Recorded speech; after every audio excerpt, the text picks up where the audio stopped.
வணக்கம், welcome to orange candy kitchen. நம்ம இன்றைக்கி பார்க்க போகிற ரெசிபி வந்து ரொம்பவே சூப்பரான, டேஸ்டியான, அப்புறம் ரொம்பவே ஈஸியான டூட்டி ஃப்ரூட்டி கேக். அதுவும் வந்து மைக்ரோவேவ் இல்லாமல், இட்லி பாத்திரம் இல்லாமல், அப்புறமா கன்வெக்ஷன் அவன் இல்லாமல், இன்றைக்கி வந்து நம்ம வித்தியாசமாக வந்து ரெகுலராக நம்ம சமைக்கிற நான்ஸ்டிக் பேனில் வந்து நம்ம இன்றைக்கி கேக் செய்ய போகிறோம். ஸோ வாங்க நம்ம நான்ஸ்டிக் பேனில் செய்கிற கேக் எப்படி செய்யுதுன்னு வாங்க பார்க்கலாம். அதுக்கு செய்யறதுக்கு தேவையான பொருளும் செய்முறை என்னென்னு வாங்க பார்க்கலாம். ஸோ ஃபஸ்ட்டு வந்து ஒரு மிக்சிங் பவுலில் வந்து ஒரு முட்டையை வந்து உடச்சி சேர்த்துக்கலாம். இதுக்கு வந்து முட்டையை வந்து டைரெக்டாக ஃப்ரிட்ஜிலேருந்து எடுக்காதீங்க. இது வந்து வெளியில் எடுத்து வச்சு நல்லா ரூம் டெம்பரேச்சருக்கு வந்ததுக்கப்புறம் அந்த முட்டையை யூஸ் பண்ணிக்கோங்க. ஸோ ஒரு பீட்டரை வச்சு முட்டையை வந்து நல்லா வந்து அடிச்சிக்குங்க. இப்போ பாருங்கள், நம்ம முட்டையை நல்லா பீட் பண்ணியாச்சு. அடுத்ததாக வந்து இனிப்புக்கு வந்து 1/2 கப் அளவுக்கு வந்து நம்ம சர்க்கரை சேர்க்க போகிறோம். சர்க்கரையை எடுத்தோடனே மொத்தமாக வந்து ஆட் பண்ணாதீங்க. கொஞ்சம் கொஞ்சமாக சேர்த்துட்டு நல்லா வந்து முட்டையில் வந்து அந்த சர்க்கரை கரையிற அளவுக்கு வந்து அடிச்சிக்குங்க. அப்படியே சைமல்டேனியஸாக நல்லா பீட் பண்ணிகிட்டே வந்து கொஞ்சம் கொஞ்சமாக வந்து சர்க்கரையை சேருங்க. இப்போ பாருங்கள், மொத்த சர்க்கரையும் வந்து நான் வந்து சேர்த்துட்டேன். இப்போ இது வந்து நல்லா வந்து நம்ம முட்டையும் சர்க்கரையும் வந்து நல்லா ஒன்றா சேர்ந்து கலந்து கரைஞ்சி அந்த முட்டையோட கலர் வந்து சேஞ்ச் ஆகிற வரைக்கும் நல்லா வந்து பீட் பண்ணிக்கோங்க. அப்போ தான் வந்து நம்ம கேக் வந்து நல்லா ஃப்ளஃபியாக இருக்கும். பாருங்கள், கொஞ்சம் ஒரு 10-15 மினிட்ஸ் அடித்தோடனே பாருங்கள், முட்டை கலர் வந்து மஞ்சள்லேருந்து அப்படியே வெள்ளையாக மாறிடுச்சு. ஸோ இது மாதிரி பீட் பண்ணிங்கன்னா கேக் வந்து நல்லாவே சாஃப்டாகவும் ஸ்பஞ்சியாகவும் இருக்கும். ஸோ இது நம்ம பீட்டிங்கில் தான் இருக்குது நம்ம கேக் வந்து எவ்வளோ சாஃப்டாக வருதுன்னு. ஸோ பாருங்கள், நல்லா வந்து கலர் சேஞ்ச் ஆகிடுச்சு. நல்லா வந்து நம்ம பீட் பண்ணியாச்சு. அடுத்ததாக வந்து இதில் 1/4 கப் அளவுக்கு வந்து ரீஃபைண்ட் ஆயில் சேர்த்துக்கலாம். ஸோ இதுக்கு வந்து நீங்கள் வாசமும் ஃப்ளேவரும் இல்லாமல் எந்த ஆயில் வேணாலும் 1/4 கப் அளவுக்கு சேர்த்துக்கலாம். கூடவே வந்து 1/4 கப் அளவுக்கு வந்து காசி ஆற வச்ச பால் சேர்த்துக்கலாம். ஸோ இது வந்து ஃப்ரிட்ஜிலேருந்து டைரெக்டாக பால் யூஸ் பண்ணாதீங்க. அதே மாதிரி வந்து சூடான பால் வந்து யூஸ் பண்ணாதீங்க. ரூம் டெம்பரேச்சரில் இருக்கிற பால் யூஸ் பண்ணிக்கோங்க. இதெல்லாம் சேர்த்து நல்லா கலந்து விடுங்க. அடுத்ததாக வந்து நம்ம இதுக்கு தேவையான ட்ரை இன்க்ரீடியன்ட்ஸ் சேர்த்துக்கலாம். ஸோ அது வந்து ஒரு சீவ், அதாவது ஜல்லடையில் வச்சு 1 கப் அளவுக்கு வந்து மைதா மாவு சேர்த்துக்கலாம். இது கூட வந்து 1/2 டீஸ்பூன் அளவுக்கு வந்து பேக்கிங் பவுடர் சேர்த்துக்கலாம். கூட வந்து 1/4 டீஸ்பூன் அளவுக்கு வந்து பேக்கிங் சோடா சேர்த்துக்கலாம். ஸோ இது வந்து இப்போ நல்லா வந்து கட்டிலாம் இல்லாமல் வந்து நம்ம ஜலிச்சு நம்ம வந்து வெட் மிக்ஸில் வந்து கலந்து விட்டுக்கலாம். இப்போ பாருங்கள், நம்ம மாவெல்லாம் ஆட் பண்ணியாச்சு. இப்போ ஜஸ்ட் ஒரு ஸ்பேச்சுலா வச்சு நல்லா வந்து ஜென்டலாக வந்து மிக்ஸ் பண்ணி நல்லா வந்து நம்ம கேக் மிக்ஸை வந்து ரெடி பண்ணிடலாம்.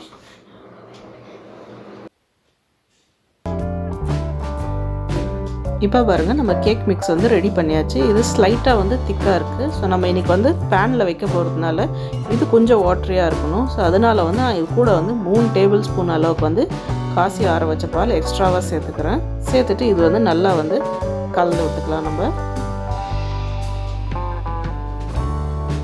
பாருங்கள், 3 டேபிள் ஸ்பூன் பால் சேர்த்து நல்லா மிக்ஸ் பண்ணி விட்டுட்டேன். பாருங்கள், இந்த கன்சிஸ்டன்சிக்கு வரணும் நம்ம பேட்டர். ஸோ இந்த கேக் மிக்ஸ் வந்து இந்த கன்சிஸ்டன்சிக்கு வந்துச்சுன்னா நம்மளுக்கு கரெக்டான பதம். ஸோ இது வந்து நம்ம கேக் செய்கிறதுக்கு வந்து கரெக்டான இது ரேஷியோவில் இருக்குது பாருங்கள். அடுத்ததாக வந்து ஃப்ளேவருக்காக வந்து 1/4 டீஸ்பூன் அளவுக்கு வந்து வெனிலா எசன்ஸ் சேர்த்துக்கலாம்.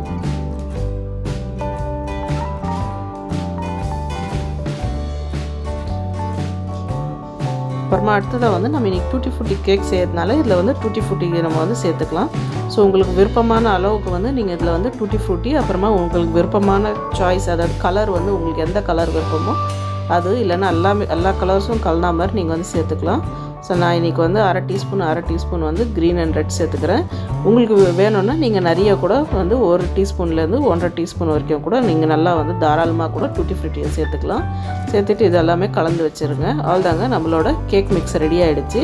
ஸோ அடுத்ததாக வந்து நம்ம இன்றைக்கி வந்து செய்ய போகிற நான்ஸ்டிக் பேனை வந்து ரெடி பண்ணிக்கலாம், க்ரீஸ் பண்ணிக்கலாம். ஸோ அதுக்கு வந்து 1 டீஸ்பூன் அளவுக்கு வந்து நெய் தடவிக்கலாம் நம்ம. ஸோ அது வந்து நம்ம கேக்குக்கு ஒரு ரிச்னஸும் கொடுக்கும். அப்புறம் நம்ம கேக் வந்து ஒட்டாமல் வரத்துக்கு நல்லா ஹெல்ப் பண்ணும்.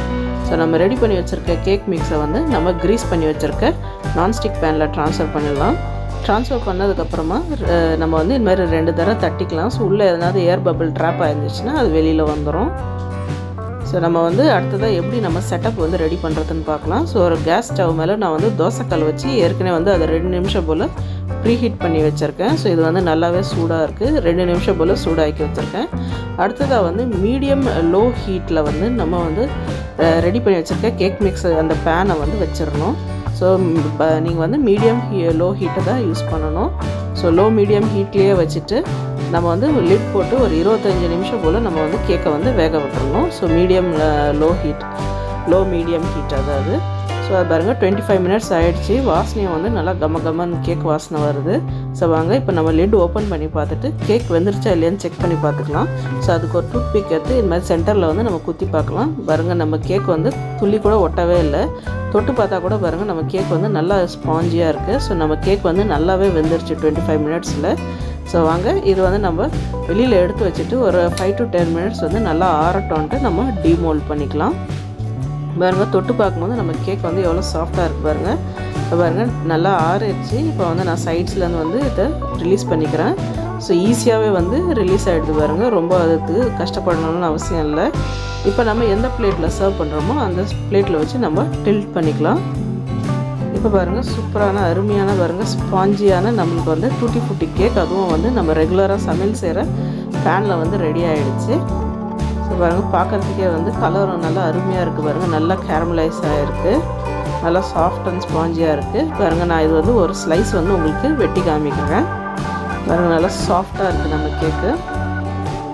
இப்போ பாருங்கள் நம்ம கேக் பாருங்கள் உள்ளே நல்லா வெந்திருக்கு. பார்க்குறதுக்கு எவ்வளோ ஸ்பாஞ்சியாக இருக்குது. அமுத்தினாலும் வந்து அவ்வளோ நல்லா சாஃப்ட் அண்ட் ஸ்பாஞ்சியாக இருக்குது. இப்போ பாருங்கள் நம்ம கேக் பாருங்கள் அமுத்தினா எவ்வளோ சாஃப்ட் அண்ட் ஸ்பாஞ்சியாக இருக்குது. உள்ளேவும் பாருங்கள் நல்லா நம்ம ஆட் பண்ண டூட்டி ஃப்ரூட்டிலாம் நல்லா தெரியுது. கடாய் பக்கமாக வச்சது வந்து நல்லாவே கேரமலைஸ் ஆகிருக்கு. அது ஒரு நல்ல ஒரு ஃப்ளேவரும் டேஸ்ட்டும் கொடுக்கும் நம்மளுக்கு கேக்குக்கு. பாருங்கள் தொட்டு பார்த்தா எவ்வளோ சாஃப்டாக இருக்குது பாருங்கள் நம்ம கேக்கு. பாருங்கள் சூப்பரான அருமையான டூட்டி ஃப்ரூட்டி கேக் வந்து நம்ம ரெகுலராக சமையல் செய்கிற நான்ஸ்டிக் பேன்லேயே வந்து ரெடி ஆகிடுச்சு. ஸோ பாருங்கள் கண்டிப்பாக இந்த ரெசிபி உங்களுக்கு பிடிச்சிருக்கோன்னு நினைக்கிறேன். கண்டிப்பாக இந்த ரெசிபியை ட்ரை பண்ணி பாருங்கள். இந்த வீடியோ உங்களுக்கு பிடிச்சிருந்தால் லைக் பண்ணுங்கள், ஷேர் பண்ணுங்கள். அப்புறம் மறக்காமல் எங்கள் சேனலில் ஆரஞ்ச் கேண்டி கிச்சனுக்கு வந்து சப்ஸ்கிரைப் பண்ணுங்கள். கூட வந்து பெல் ஐக்கன் சிம்பிளை ப்ரெஸ் பண்ண மறக்காதீங்க. அப்போ தான் எங்கள் சேனலோட உடனடி நோட்டிஃபிகேஷன் வரும். ஏற்கனவே வந்து நம்ம சேனலில் வந்து மைக்ரோவேவ் அவனில் கேக் எப்படி செய்கிறது, இட்லி பாத்திரத்தில் கேக் எப்படி செய்கிறதுன்னு வந்து 2 வீடியோ போட்டிருக்கோம். ஸோ அதோட லிங்க்கும் நான் வந்து கீழே டிஸ்கிரிப்ஷன் பாக்ஸில் தரேன். இன்கேஸ் உங்களுக்கு பார்க்கணுன்னா நீங்கள் வந்து அதை செக் பண்ணிக்கோங்க.